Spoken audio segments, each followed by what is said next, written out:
Di suatu pagi yang berbeda dari pagi-pagi yang pernah kita lalui. Udara masih sama, matahari masih menyinari dengan cahaya hangatnya. Burung-burung masih berkicau seperti biasa. Tetapi ada sesuatu yang terasa asing di hati kita. Saat Anda membuka jendela rumah, pandangan Anda tertuju pada bendera merah yang berkibar di setiap tiang, di setiap sudut jalan, di setiap kantor, bahkan di setiap halaman sekolah. Bukan lagi merah putih, yang selama ini menjadi simbol perjuangan dan kemerdekaan kita, melainkan merah polos dengan lambang palu arit berwarna emas yang menandakan sebuah era baru telah dimulai. Semua papan reklame yang dulu penuh dengan warna-warni iklan makanan, pakaian, atau promo diskon, kini berubah menjadi slogan-slogan perjuangan kelas dan ajakan untuk bersatu di bawah satu ideologi. Televisi yang biasanya memutar acara hiburan atau berita dari berbagai sudut pandang,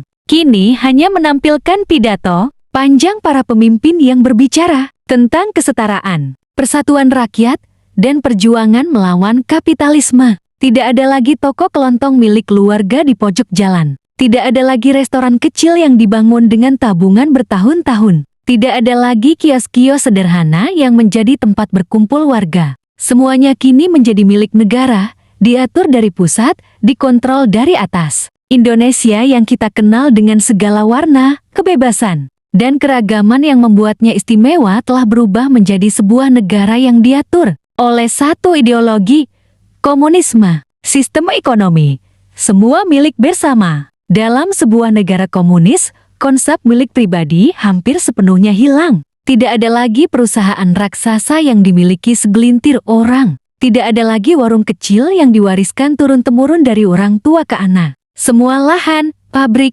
perkebunan, bahkan sawah yang selama ini dikerjakan petani secara turun-temurun akan diambil alih negara untuk diatur pembagiannya. Ide dasarnya sederhana. Semua hasil produksi adalah milik bersama, dan semua orang berhak mendapatkan bagian yang sama, tanpa memandang seberapa keras mereka bekerja atau seberapa cerdas mereka berinovasi. Di satu sisi, sistem ini terlihat menjanjikan. Tidak akan ada lagi orang yang tidur di pinggir jalan. Tidak ada lagi keluarga yang kelaparan karena semua akan mendapat jatah makanan, pakaian, dan tempat tinggal. Namun di sisi lain, hilangnya insentif untuk bekerja lebih keras atau berpikir lebih kreatif bisa membuat roda ekonomi berjalan lambat. Orang mulai merasa, untuk apa bersusah payah jika hasil yang mereka terima akan sama saja dengan mereka yang bekerja setengah hati. Perlahan-lahan, semangat berkompetisi yang selama ini memacu inovasi bisa memudar, dan kita semua akan hidup dalam ritme yang sama seragam, teratur, tetapi tanpa loncatan kemajuan yang berarti.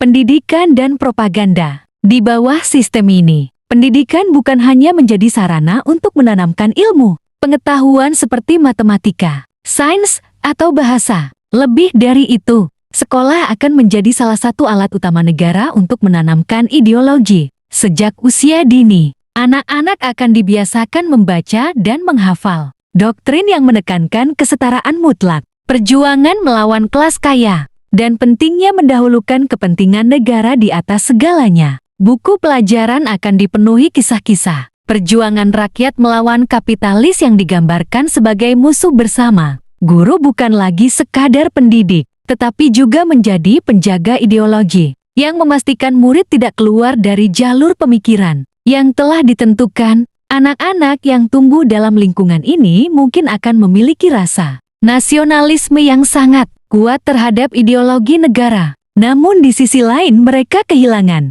kemampuan untuk mempertanyakan atau mengkritik kebijakan yang tidak adil. Mereka tumbuh dengan satu kacamata pandang, melihat dunia hanya dari satu sudut yang diajarkan sejak kecil. Kehidupan sehari-hari, pasar tradisional yang dulu penuh warna dan ramai tawar-menawar, kini berubah menjadi pusat distribusi yang seragam dan teratur. Semua barang dijual dengan harga yang sama karena ditentukan pemerintah, dan setiap orang hanya bisa membeli sesuai jatah yang diberikan. Antrean panjang menjadi pemandangan sehari-hari, bukan hanya untuk beras dan minyak, tetapi juga untuk pakaian, sabun, bahkan alat tulis sekolah. Pilihan merek hilang sepenuhnya. Semua produk dibuat dalam satu desain yang sama, satu warna, satu ukuran, tanpa variasi. Kebebasan memilih yang selama ini sering kita anggap sepele, tiba-tiba terasa sangat berharga ketika hilang. Anda tidak bisa lagi memutuskan ingin membeli pakaian berwarna biru atau sepatu model tertentu,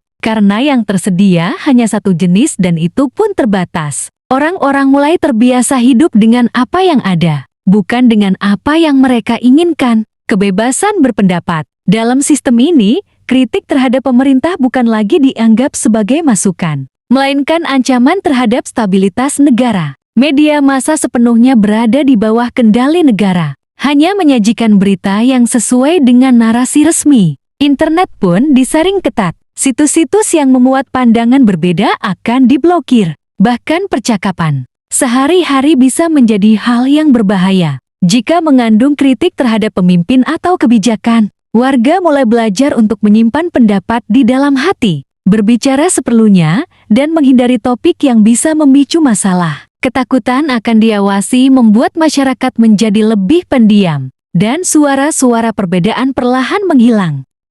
Dampak sosial dan budaya. Kesenjangan ekonomi mungkin akan berkurang secara signifikan, tetapi kebebasan berekspresi dan kekayaan budaya bisa mengalami penurunan drastis. Seni, musik, dan film tidak lagi lahir dari kreativitas bebas, tetapi harus melalui persetujuan negara. Semua karya seni yang dianggap tidak sesuai dengan nilai-nilai ideologi akan disensor atau bahkan dilarang. Festival budaya yang mengandung unsur-unsur yang tidak diakui negara bisa dihapuskan. Lambat laun, identitas lokal mulai hilang. Bahasa daerah, pakaian tradisional, bahkan tergeser oleh budaya nasional yang seragam dan terkendali. Indonesia yang selama ini kita kenal sebagai negeri dengan ribuan pulau dan ribuan wajah budaya, bisa berubah menjadi negeri yang hanya punya satu wajah-wajah yang diinginkan penguasa. Kelebihan dan kekurangan. Tidak bisa dipungkiri, ada sisi positif dari sistem ini.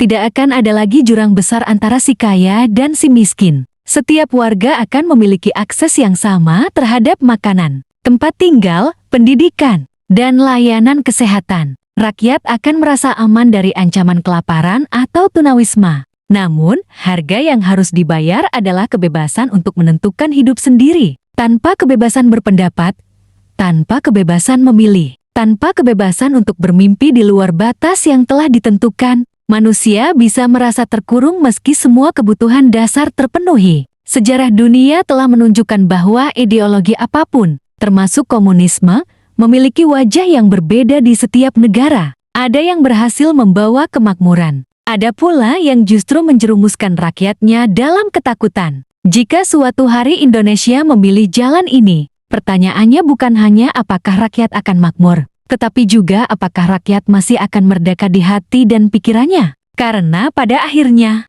kemerdekaan sejati bukan hanya tentang bebas dari kemiskinan atau kesengsaraan, tetapi juga bebas untuk bermimpi, berpendapat, dan menjadi diri sendiri tanpa rasa takut.